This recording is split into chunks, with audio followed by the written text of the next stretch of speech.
Rob Delaney plays neighbor guy in FX's limited series Dying for Sex. And Rob, that sounds like someone's first IMDb credit. Doesn't it? It, but it becomes a very crucial character in the series. What were your thoughts when the character of neighbor guy came at your direction? Okay, so it's funny because the hilarity, surrounding the fact that he is and remains and forever will be known as Neighbor Guy, kind of came later for me, because I read the script and I was like, oh, this guy's cool, and worst case scenario, he's this annoying, gross collection of sights and sounds and smells that antagonizes Molly. But as I read it and saw, he really develops and blossoms into a pretty fantastic character. I certainly didn't care that his name was Neighbor Guy and not Rick or Rob or Denton. And but it is funny. It's funny, no doubt, that he does not have a name, but he definitely leaves more of an impression than a lot of people with names do. So I'm at peace with his, I don't know, what do you, it's like the pale rider, Clint Eastwood. His neighbor guy came into town and took care of business and then left on the next train, whatever. And they thought of you for this role, correct? So, I mean, what did you, why is that? Why, right? I mean, I'll say that, I'm in a career sweet spot right now, very lucky, where sometimes I read for stuff, sometimes I pursue stuff, I hear something's happening, I'm like, I want to do that.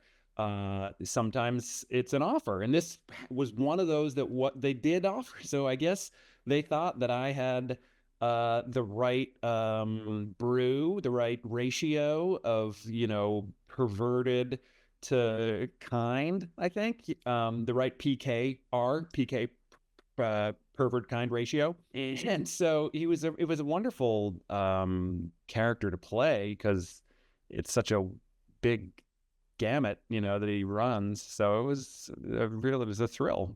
Michelle Williams leads the series as Molly, a woman diagnosed with terminal cancer who decides to leave her husband and explore her sexuality. What was it Mhm. like working with Michelle? A dream come true, genuinely. I mean, such an amazing actress. And upon meeting her, because I met her just a few weeks before we started, I really, she's a good person, a very kind and a very generous scene partner. And, she produced the show as well. So she really steered a very accommodating and enjoyable ship. But I can't say enough positive things about her. Just as everyone knows, she's an incredible talent. But the wonderful news is she's also a real pleasure to spend time with. I mean, you and Michelle, I mean, you get thrown into some pretty intense stuff right away. Yeah, You know, yeah. was that just like intimacy coordinator central on that show, or what was the most difficult part Yeah. of that? What's funny is I sort of feel like me and Sharon Horgan invented intimacy coordination with our show Catastrophe, because since we wrote it and produced it, and then without fail, every season we'd be like, oh, we're in it too.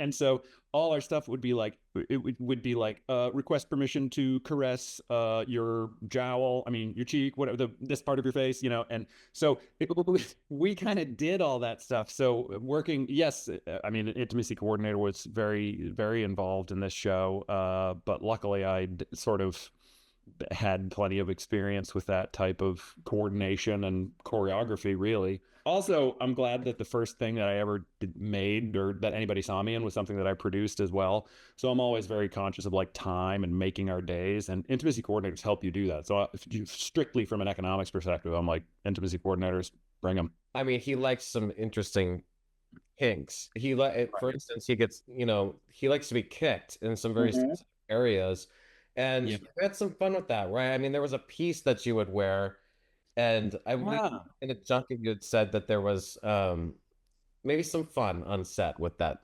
piece. Oh, no question. Yeah. So I really do get kicked, but not actually in my private parts. There's a thing you can wear that like offers a zone to be kicked, but it's, several inches below your gear. So so so Michelle got to genuinely kick, and I got to genuinely react to real physical stimuli. But luckily she wasn't really kicking me, because neighbor guy likes to be kicked in the nuts. I don't. Which was hard to tell them on the first day. I was like, I don't know if you thought that I like being kicked in the balls, because actually I don't. What was your favorite scene to shoot? That would be the stuff in the hospital with Molly. It was very difficult, of course, but it was so interesting because the way they lit the hospital room, the fact that it was often raining outside the hospital, and so, and she's dying. So it sort of felt like we were in some sort of like antechamber between the living world and whatever comes next. So it was a very different kind of acting than I've ever done before, where I really tried to not. It was almost like a deconstruction process rather than a add character quirks and details and stuff. It was like just strip away, strip away, strip away. Be as present as you can possibly be as affected. Listen, I mean, these things she's saying, you've never heard them before. Every syllable is a revelation. So it was nice that the environment that they created on set was conducive to just, and it was like very scary and vulnerable, because I really tried to not act. I was just like, be you and hear these things, and I cried a lot. I would have to like budget my crying for the day. Like I'd be like, don't think about, like, I want to cry right now, but I'm gonna have to cry later. So it was pretty intense. This whole series is surprising to me. Just Mhm. watching every episode, it seems like something shocking is said or done. And one of those things is their relationship. It does, I mean, it lasts up until the end. What do you think these two brought out in each other, or what did they need from each other that they were able to get? Well, I think they're both very lucky to have found each other. I think that neighbor guy is luckier than Molly, because she's having a series of, for lack of a better word, sacred or magical experiences as she consciously moves towards death. There's magic in her as she's doing this journey. Whereas, neighbor guy has met her at the right time, and he kind of can get sort of like, I don't know, a contact high from what she's going through. So he's a big, big beneficiary. I mean, really, she really gives him a gift. And I must imagine that after Molly dies, that neighbor guy has a much, much richer and better life, having known her, because he's a guy who's got walls built up and is not his physical hygiene is obviously poor, but also his emotional hygiene.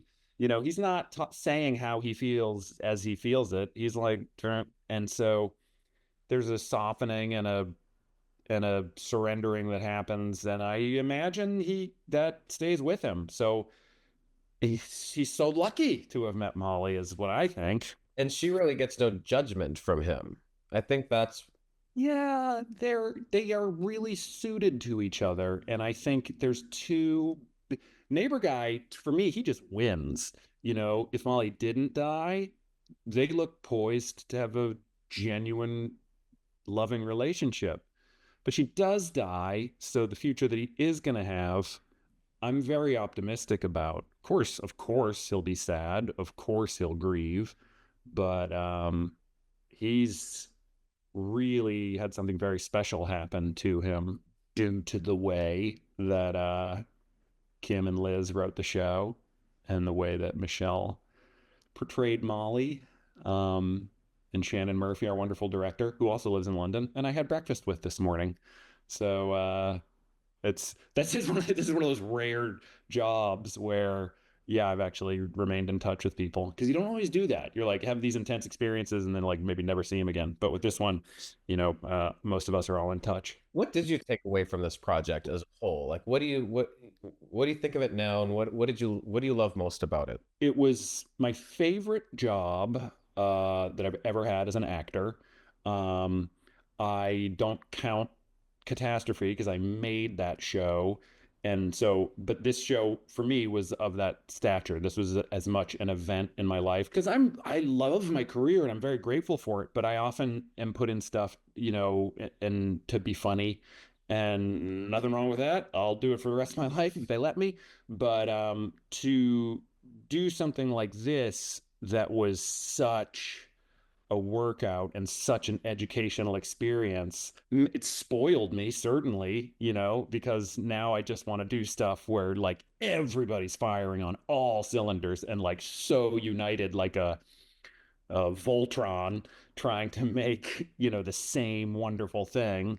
So this was an example for me of like what a show can be, and I really strive to have more opportunities like this. And if they're not offered to me, then I'll just make them, and I'll create an environment on set that was like this one, which is, kind, collaborative, brutally honest, and puts people through their paces. It was well received, and now it's getting all this Emmy buzz. You've been an Emmy nominee before as a writer for Mhm. Catastrophe. What was that like to get your first Emmy nomination? Oh, so exciting. Especially because, yes, I'm American, but Catastrophe was a British show.